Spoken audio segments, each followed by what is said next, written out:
Are you ready to break free from a conventional life and achieve financial independence through your version of tiny living, but you're feeling stuck trying to figure out the money part? Does the pressure to conform to societal norms make it even more difficult to embrace an unconventional lifestyle? Well, you're in the right place. I'm Laura Lynch, host of the Less House, More Moolah podcast, where every Thursday I'll bring you captivating interviews with individuals who have successfully made the transition to tiny living. They defied expectations and are thriving in their unique lives. We'll also dive deep into industry resources to address common financial concerns on your tiny journey. Together, we'll explore the emotional and practical aspects of pursuing an alternative lifestyle. I will describe a clear framework for project planning and cash flow management. Our goal is to intentionally build financial security and make a positive impact through our alternative American dream. So gear up for an exciting and empowering journey to create a life that truly resonates with you. Let's dive into today's episode and take the first steps towards financial independence and purpose through tiny living. Amanda Acuna, welcome to Less House, More Moolah. So thrilled that you can be here to share your tiny story, especially since you're kind of in the beginning of your journey, which I'm sure will be super helpful for listeners. It's so fun, this whole tiny living ecosystem, because I was just, reading through a Facebook group that I'm a part of and, saw some of your comments and sent you a message. And here we are. And I'm so glad because you have such a special message to share with us today. So please start us off by sharing the why behind your tiny house. Yeah. So my husband is military. He got stationed in North Texas. We were in Charleston, South Carolina, and he got moved, and we stayed in a tiny house while our house was for sale, and we loved it. And he's like, I could live like this. And I was like, I could live like this. And then we chickened out because we're in Tornado Alley here, and it was a terrifying idea, and parking and all that. We're like, we'll just go normal. But after 2 years and 2 houses that we just did not like, they weren't great. They weren't really healthy living situations. We decided to just make the jump. It all came down to like our values and our children and spending a lot of time in nature and outside instead of like the concrete jungle that was the town that we lived in. And yeah, we both were on the same page, which I think helped a lot, and just kind of pushed through the fear and made the leap. So amazing. So a lot of people really struggle with the parking thing. How did you find somewhere to park your tiny house? Yeah, so that was a little bit of a challenge, mainly because I wanted like several backup options. So we met a lot of people here at the farmers market. We love to shop local for everything that we can. And back in November, I messaged like every single farm that I knew within like an hour drive of base. And most of them were like, no, or not sure. But this one, who I absolutely love anyways, was like, heck yeah, come out. That'd be awesome. That'd be so much fun. I wanted to start a little community like that. Like she was so gung-ho about it. And I was like, okay, yeah. So after several months when we knew our lease would be up, we decided like, let's do this. And so I met with her for coffee and we went over the logistics, and that was that. But I was still hesitant because I didn't have other backup options. Like our tiny house is pretty big. We couldn't park it in an RV park. Worst case scenario, something fell through. But we got their word and we'll be here for 2 years. That's the plan. So we just decided to make a leap of faith and do it because everything felt right and kind of totally aligned. So you said you're going to be there for 2 years. Does that mean your kind of land lease with them is up, or you're planning on getting restationed somewhere? So my husband has 2 years left in the military, and then he's planning on getting out. And we're talking about buying land somewhere, but we're just kind of leaving options open right now. Mm-hmm. But the tiny house gives us more options for that too, which is pretty cool because we have a paid for home. And we know so many farms everywhere because of the kind of people that we kind of meet and attract where we move. Mm-hmm. So that's pretty awesome. But yeah, he's got 2 years left. We don't have we don't have an official lease or anything. They're not even charging us rent to park here. We're right over by the pigs. It's a regenerative farm. We're right over by the pigs. And so every morning they just want me to go check the pig water, make sure they're full. And that's all I do. But we're here to help out with more stuff. We keep asking them if they need help with anything else because we want to learn how they do everything. But yeah, we definitely have a sweet parking situation. Yeah, that is so cool. So then in 2 years, kind of, it's really open as to where you will end up and maybe based on next career for your husband or what have you, right? Exactly. Yeah. So you'll have to kind of navigate the tiny parking situation again in a couple of years if you all don't stay in that area. Yeah. And that was another thing too that was like holding us back is like, but I have a twin sister and she's very like-minded and she kind of helped me get unstuck, like when you get stuck in that like overthinking stuff. And she's like, well, you're planning everything 5 to 10 years in the future. The future isn't even real right now. We have like the present. So she's like, start thinking like 1 to 2 years instead. And that's what really helped us, or helped me. My husband was fine, but like helped me kind of jump out and be like, yeah, you know what? She's right. Like quality of life matters more, especially with kids this young. We want to give them a certain life. We want to learn so much stuff right now. So we're like, okay, we'll think 2 years. And then from there, we'll figure out what's up. Yeah, good. So say more about that. What kind of life are you trying to give your children? We really value nature and spending time outside. And I feel like that is so much of what kids need and are missing these days. It's like I also homeschool. My son's only 4. So for me, it's like he shouldn't be, I don't feel like he should be in school inside in 4 walls. Like he's not a 4-wall kind of kid. He's a little boy. He just wants to bounce off the walls if he's inside. But outside, they turn into totally different people and like they're centered and they're calm and they're exploring. And like he knows every single kind of bug out here. And we know how to identify snakes already. Like it's really, really cool. So our values are really to like learn and respect nature and spend more time outside. And that was the other thing too. It's like what I love about tiny living is like when we have a big house, big living areas, everyone has their own room, their own bathroom. They're like, you're so divided and kind of like closed off in this space where tiny living, it's a small space. So it's more comfortable and freeing and nice to be outside. You're kind of pushed to be outside. We're outside like 6-7 hours a day now, which is insane. Mm-hmm. And I love it so much. And it's like never ending stuff to explore. Mm-hmm. Sort of. Yeah. So it sounds like your experience so far has been pretty good. Aside from the nature piece, is there anything else that really stands out for you that has been a huge change for your life? Not really. Just like really, we've learned a lot already we've been out here about a month. We've learned a lot about like kind of tougher things like electricity. We're now on solar, but that was quite the struggle initially.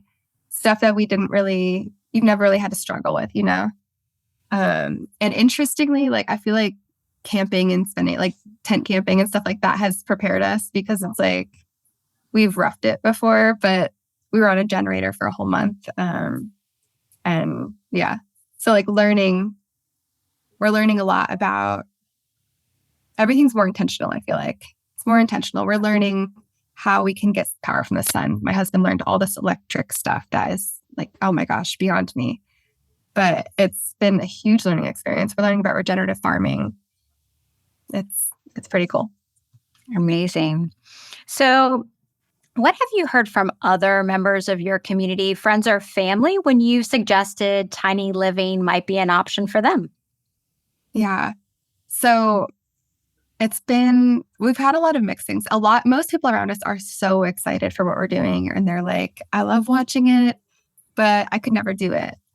A lot of it is limiting beliefs because I feel like we're so like conditioned to think inside this box of society and like how we should live and what we should have and consumerism and all the stuff we should have. And then we have the attachment to the stuff, and it's a whole cycle. And first of all, like, I don't think tiny living is for everybody, but to like completely close off the whole idea because it's different or scary, or the lack of space, I feel like is doing people a disservice when there's so many other options out there.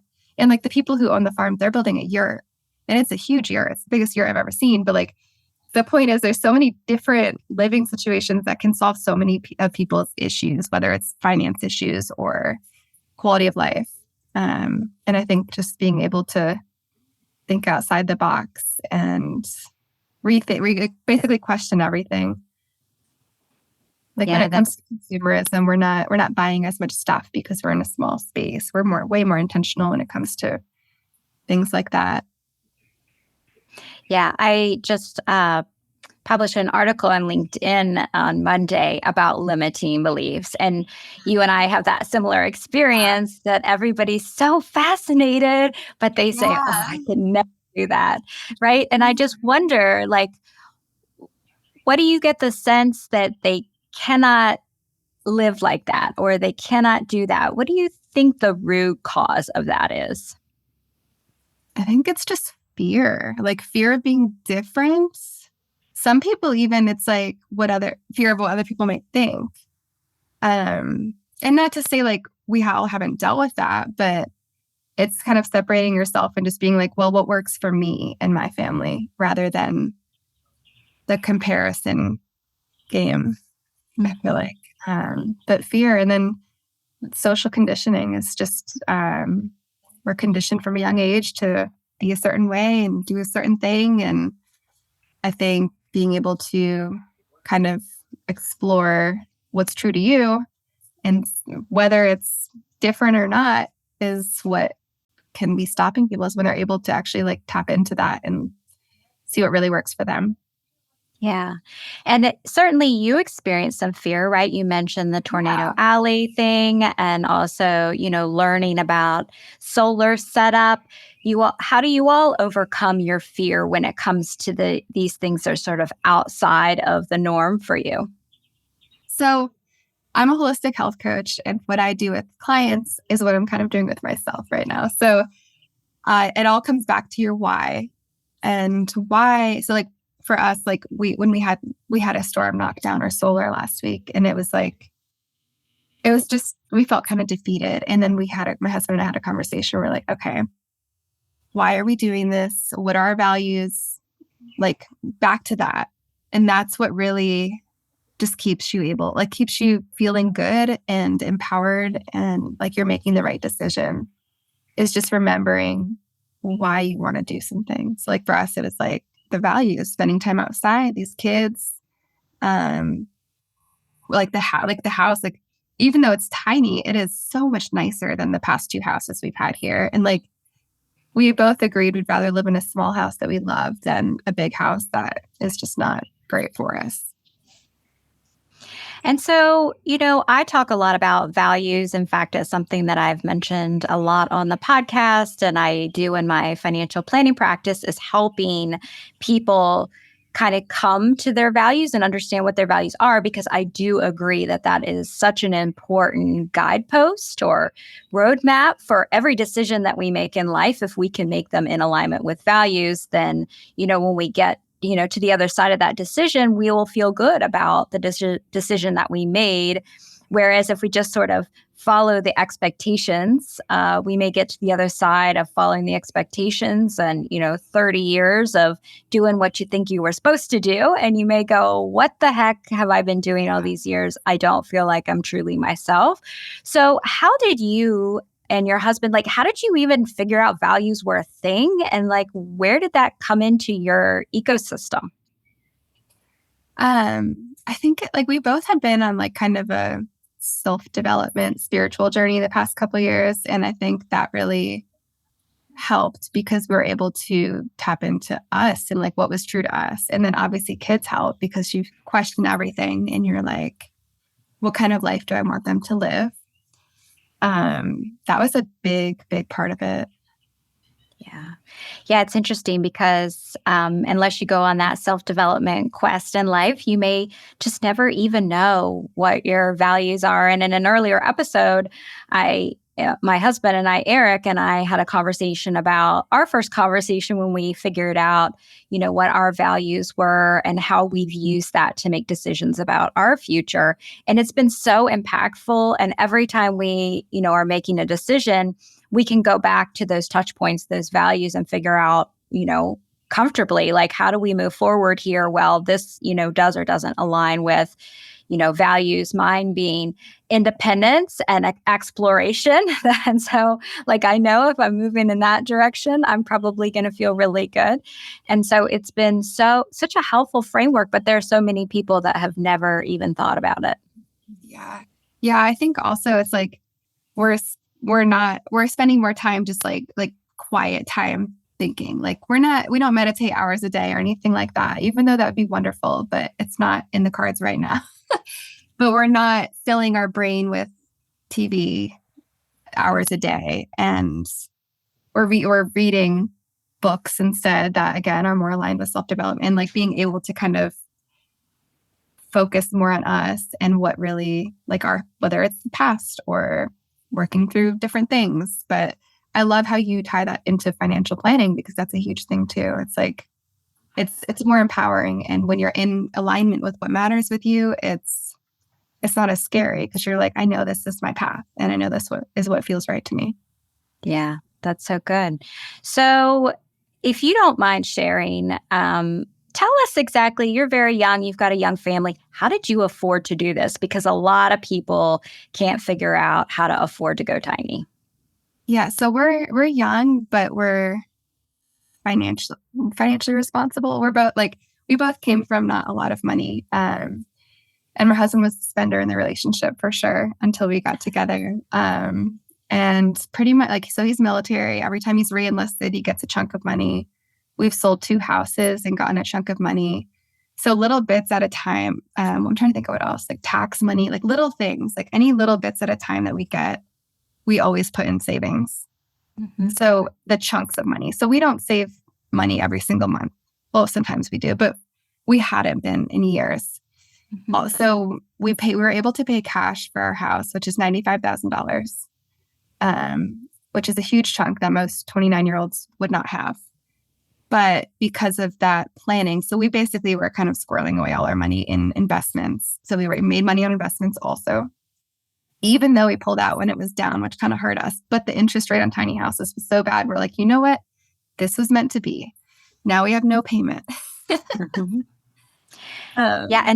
And how does that feel for you at 29 years old to own your house and be debt free? It's pretty awesome. It's pretty awesome because even like it was very scary at first because we're used to having this huge chunk, but we had this huge chunk as like a giant emergency fund that we didn't need, and we never touched it. And so we still have a couple months that we're going to be obviously getting way more once we start saving money living here with such low expenses. But we still have a little emergency fund, and money was just sitting there not doing anything. We kept it with the plan of using it to buy land. But again, it was like, why hold off everything for several years down the line when the kids are young now and we know what we want now. And this is a learning experience now. Mm-hmm.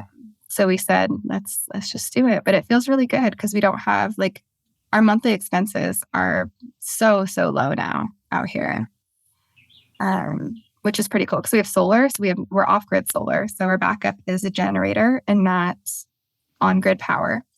So we have no electric bill. We do have a hose hookup from them. So we have a little bit of a water bill. Our internet, we have there's no house payment. It's a huge chunk that's back in our pocket. So for the next 2 years, we'll be able to save a lot of money. So it's really, really cool. And so that gives you just so much more free cash flow that now you can start thinking about in 2 years what land you want to buy, or, maybe the jumpstart to help, bridge that gap between your husband's military and the next job or what have you. So you have 2 years to build up that cushion. Exactly. Exactly. Which is really cool. Yeah, that's awesome. So, I think there's some limiting beliefs around packing in 4 people in a tiny home and raising a family in a tiny home. So, share with us what you think some of the limiting beliefs are around that, and then how you would sort of, um, challenge some of those limiting beliefs. So it's funny. Like I used to love watching HGTV, and I feel like every like remodel show or anything like that, house hunting, all the kids needed their own room, their own bathroom, and like so much space. And it's crazy because then I talked to my grandma or anyone else about different generations and how we lived. And like nobody had a house bigger than 3 bedrooms back then. All the kids shared rooms, they shared bathrooms, they were closer together. And I feel like the biggest thing is people think that like like my kids are small. It might be different if I had teenagers, but they think that little kids need their own space. And truly, they need connection with us more than anything. And so we also granted, we do have a big, the biggest tiny house I'd ever seen. Like it is 36 feet long and there's a downstairs bedroom. So we have more space. So the kids share the bedroom downstairs. And so but in the old house, like we all shared a bed. We all shared the king size bed in our room anyways. The kids didn't. So now that they're in their own room, we're close. So they don't get scared because we're right here. They can hear us across the house and be like, hey, I'm right here. They get scared at night. But they truly just want to be with us anyways. So and even 10-year-olds, like they really need that connection. Great. And like they do have, like every now and then my 4-year-old needs some space from the toddler. And I'll be like, okay, you can go up in my loft, and he'll hang out in our bed in the loft up here because there's a baby gate, so he can't get up there. And he does still have his own space. Or we go outside where there's so much space everywhere. But I feel like space is a huge thing. And then stuff is like kids do come along with a lot of stuff, but they don't have to come with as much stuff as like most people have, like toys aren't as necessary. Yes, we have toys, but you don't need a million toys when you have a whole yard and a whole field and whatever else to go explore. Like that's when the imagination gets going. They don't need all these gadgets. Like it's really cool. Kids got along for so many years without so many different toys and technology. And I feel like it was so much better for the imagination, especially in young children. So that's again back to our values and why we're out here. Yeah, sure. So I can hear my listeners' inner thoughts right now. And what they're thinking is you all are approaching winter. So the outdoor space is going to be a little bit different. So how are you all thinking about your approaching winter and need to be inside more? So I don't think we need to be inside more. There is this book called There's No Such Thing as Bad Weather. And it's amazing. It's all like from a Scandinavian perspective. And a friend of mine's from Germany, and she's like the exact same mindset. It's different countries have horrible weather compared to us. It's always cold and wet and miserable. And their saying is there's no such thing as bad weather, just bad clothing. And so we harness that here. Summers here are awful. That's when we end up being inside a lot. So I guess it's good we moved in August here. So we only had like a month of that. And we would just be outside, come inside and cool off, go outside, come inside and cool off. Because it gets really, it was 110 degrees for weeks. Like it's very, very hot here. So because of that, we're able to appreciate the cold winters. Like we spent all winter last year outside. And we plan to do the same this year. We'll need different gear, I think, being on a farm. But yeah, I think there's no such thing as bad weather, just bad clothing is like so empowering because it's really true like 90% of the time. I am going to write that down somewhere and carry it with me because I think there's just so much focus on that ideal weather condition. Which is only like 2 months out of the year anyways, most places, Right. And, as listeners, I think know, I am still in transition to my, tiny house. We're about 8 months away from our full-time tiny living. And so currently I'm still in Florida. And there are so many people here moving for ideal weather conditions that they feel are going to be ideal weather conditions. But the reality is that they're going to spend a lot of time indoors because it is so hot. And like you said, and where you are, that it's so hot. And yet, even when it's so hot, because I have, some space here where I live, I spend a lot of time outdoors, even when it's so hot. And of course, you can't, take off but so many clothes, and it doesn't really matter in a hot and humid environment. But I think, humans have existed in a variety of different, climate conditions. And yet we have become so normalized to having everything the perfect temperature all the time. Exactly. Yeah. So I love that there's no bad weather, just bad clothing. Yeah. So it's like a whole Scandinavian thing with like so many different countries in Europe have that mindset and are outside all the time. The kids have nature schools outside and they're outside like cold. And also like we don't like it gets cold here, but it's not brutally cold. So we're technically in Oklahoma now. We're in like southern Oklahoma. So it gets cold, but it's not a cold winter. It might get snow once. Yeah. So you mentioned kind of your self development spiritual journey that you're on, and kind of the way that you take in that self development thematic in your life. What else is there from a source? How do you think outside the box? Why do you think outside the box? Why do you kind of follow your own path? Do you think there was something in your childhood that inspired that? Where did that come from for you? Oh, my parents have always been like open-minded and supportive of a lot of things. So I think that helped a lot. And I still was like a people pleaser for a few years, but once I got out of that and was not afraid to be different, it was just freeing.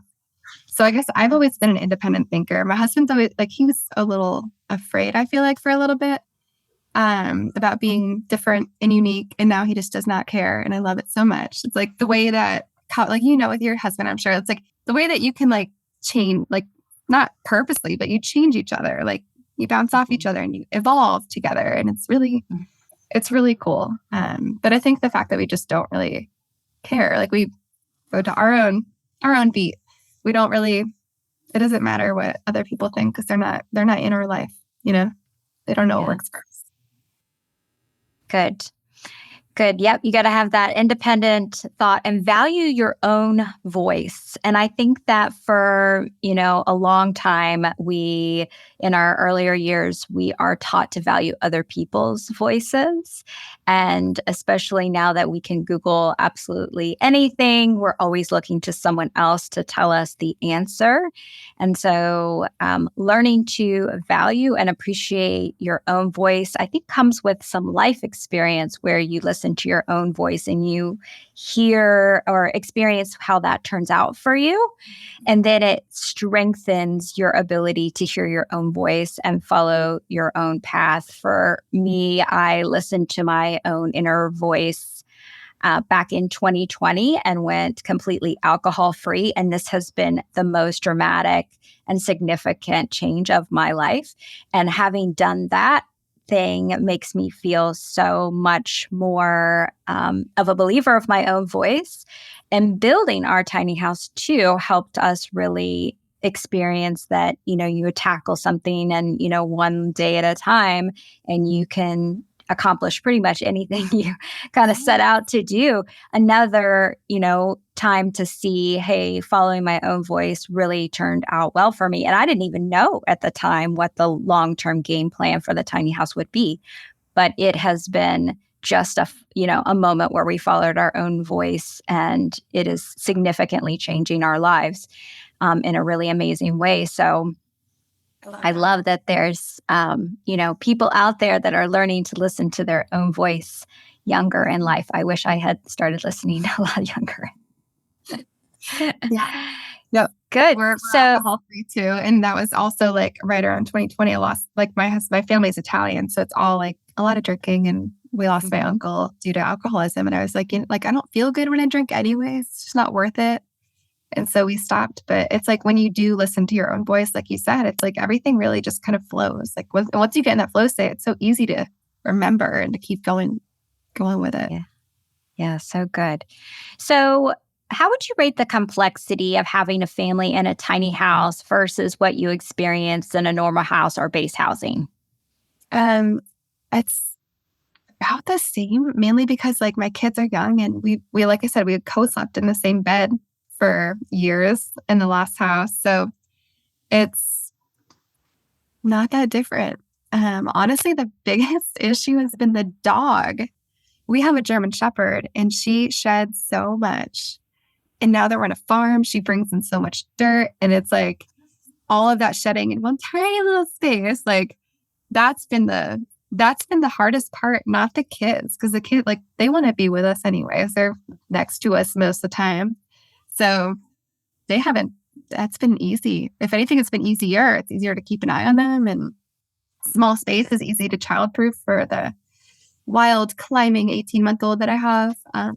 So it's been pretty easy. And then, like I said, like the farm, like it's easy to, like now we have our kitchen window overlooks. We made this tiny little yard, kind of like working on the outside space right now because we've only been here a month, but we made a small little yard area and we have like a mud kitchen and a water table and stuff over there. So the kids will play there and I can do dishes or something in the kitchen. I can see them like out all of our beautiful windows. It's so much easier because of the layout. Yeah. Yeah, I too find that the complexity is the dogs. In fact, I've spent a lot of time calculating how I'm gonna like accommodate my normal dog snuggles. And yeah, the dog thing is interesting.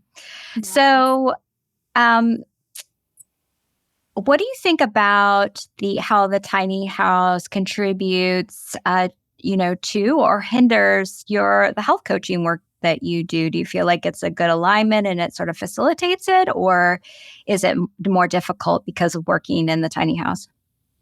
Well, working in the tiny house is very hard because of space right now. But we did like now that it's quiet outside, we have the generators. I do plan on taking a lot of calls outside when I can. And then, but it is absolutely more in alignment because it's easier to live a holistic lifestyle out here. Like I can be non-toxic, but I was in a toxic house, like we had some issues with mold and stuff like that and base housing. And it's like, it just, as much as we tried, it was still not a healthy living situation. So it's a lot easier to keep a healthy living situation out here, not to mention the biodiversity out here with so many microorganisms and so much stuff in the good soil because it's a regenerative farm. Like it's a lot easier, I feel like, to live true to that and cooking from scratch. Like it's interesting. I would not have expected how much easier it was. Not really easier, but how much more motivated I am to cook stuff from scratch out here. We're about 30 minutes from the closest grocery store, maybe 35 minutes. So we're pretty out there in the middle of nowhere.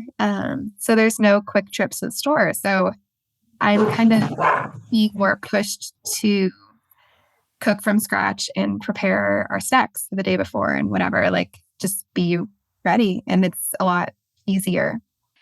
All right. So I think all of your thoughts around the limiting beliefs are so important, especially around the family piece. Thank you for sharing all of that. So, Amanda, please share with us, if you care to, where listeners could follow you. So I have an Instagram and I just got a TikTok. I'm not as much on there, but my Instagram stories are everything about our tiny life, whether it's the bad and the struggles and the kids and whatever. Both of those are at Your True Peace, YOUR, Your True Peace, all one word.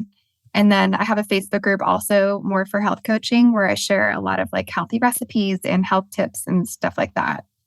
Less tiny living, targeted, more holistic wellness.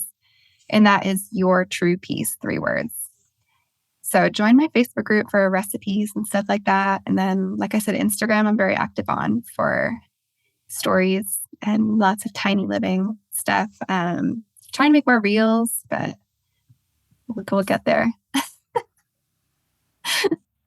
Awesome. Well, thank you so much for sharing your tiny story. I really appreciate it. And we'll definitely follow you because there's a lot more to come in your tiny journey, I'm sure. Yes, there is. Yes, thank you. Well, thanks for being here, Amanda. Yeah, thank you. It's nice talking with you. Well, that's it for today's episode of Less House, More Moolah. To access valuable financial tips and resources tailored to your tiny living journey, join our exclusive community at thetinyhouseadvisor.com.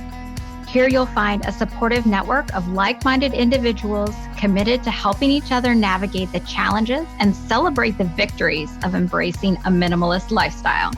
So don't miss out on the opportunity to be part of this empowering tribe. Be sure to tune in next Thursday for another insightful episode of Less House, More Moolah, where we'll continue to explore practical solutions and inspiring stories to help you create the life you've always dreamed of. Please see the show notes for important disclosure regarding the Tiny House Advisor LLC and this episode.